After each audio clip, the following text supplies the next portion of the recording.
আউযু বিল্লাহি আন আকুনা মিনাল জাহিলিন। সম্মানিত দর্শকবৃন্দ, আপনাদের সকলকে জানাই সালামুন আলাইকুম। প্রশ্ন করা হয়েছে, হাদিসের গ্রন্থগুলি সব জাল জয়ীব কেন? পৃথিবীর ইতিহাসে শুধুমাত্র আমরা দেখতে পাচ্ছি সবচেয়ে বেশি ধর্মের নামে গ্রন্থ রচনা করেছে মুসলমানদের তিনটি সমাজের আসলাফেরা, আর এদের অধিকদের এলাকা হচ্ছে খোরাসানের এলাকা।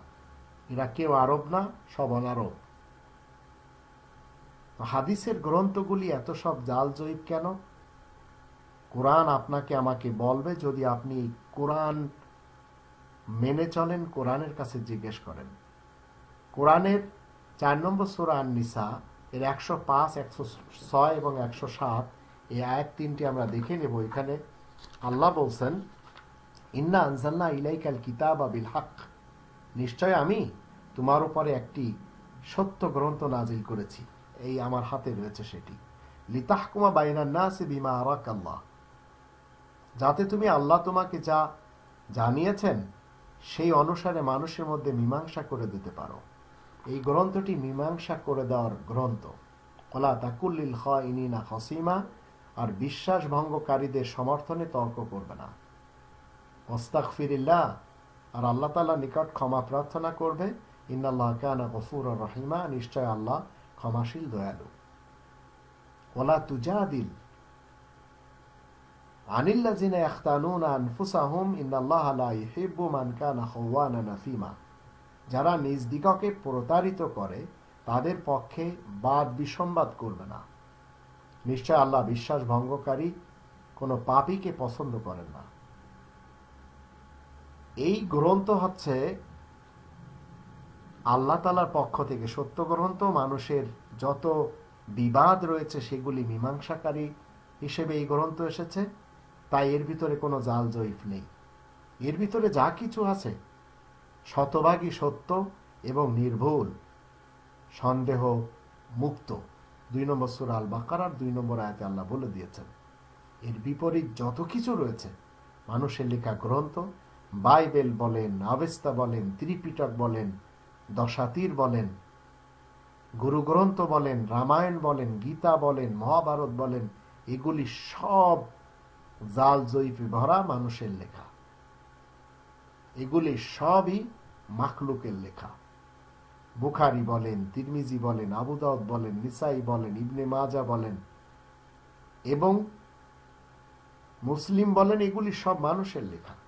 এগুলি কোনো একটি আল্লাহ তাআলার পক্ষ থেকে আসেনি। তাই হাদিস গ্রন্থগুলি সবই জাল জয়ীফ এবং ভ্রান্ত। আমি মুসলিম হিসেবে মানতে পারি না। আমার জন্য যথেষ্ট এই একটি গ্রন্থ, যা সকল নবী রাসূলদেরকে আল্লাহ তাআলা দিয়েছেন, যার প্রমাণে 2 নম্বর সূরা আল বাকারার 213 নম্বর আয়াতে বলা হয়েছে এবং 57 নম্বর সূরা আল হাদীদের 25 নম্বর আয়াতে বলা হয়েছে। আর এটি যথেষ্ট হতে হবে। 29 নম্বর সূরা আল আনকাবুত এর 51 নম্বর আয়াত তাই প্রমাণ করে। আমি জাল জয়ীফ মিথ্যা মানুষের লেখা কোনো গ্রন্থের পিছনে যেতেই পারি না। আমি সময়ও বের করতে রাজি না, কারণ অতীতে এত বেশি পড়েছি। এই গ্রন্থগুলি পড়েই আমি ডিগ্রি নিয়েছি। 3 বার আমি দাওরা হাদিস পাশ করেছি, 3 বার। দারুল ইফতা আমি পড়েছি। এই হাদিস বিশারদকারী হিসেবে, আমি মুহাদ্দিস হিসেবে জীবন কাটিয়েছি। কিন্তু কোরআন পড়ে যখন দেখি ডিগ্রিগুলি আমার শুধু নেওয়া, সেগুলি আমার জীবনে অন্তত সৎ পথ দেখায়নি। শুধু এতটুকু শিখিয়েছে যে কিভাবে আপনি আপনার দলকে নিয়ে খুশি থাকবেন। তাই কোরআনের 3 নম্বর সূরা আলে ইমরানের 103 নম্বর আয়াতে তা নিষেধ করে। আর যারা এই বিভেদ নীতিতে বিশ্বাসী তাদের ব্যাপারে আল্লাহ তাআলা বলে দিয়েছেন, আল্লাহর রাসূল তাদের সাথে সম্পর্ক রাখতেই পারেন না। হোক সে ভারতের দেওবন্দের অধিবাসী, হোক সে ভারতের বেরেলির অধিবাসী, হোক সে ভারতের লখনৌর অধিবাসী। কারণ এই 3 জায়গায় আমরা 3টি মতবাদ দেখতে পাচ্ছি। আবার নিজামুদ্দিনে আরেকটি মতবাদ দেখতে পাচ্ছি, তবলিগি জামাত নামে। ভারতের গুরুদাসপুরে আমরা দেখতে পাচ্ছি কাদিয়ানি নামে। এইভাবে বিভক্ত করে গেছে ইংরেজরা। আর অতীতে বিভক্ত করেছিল ইহুদিদের নেতা আব্দুল্লাহ ইবনে সাবা।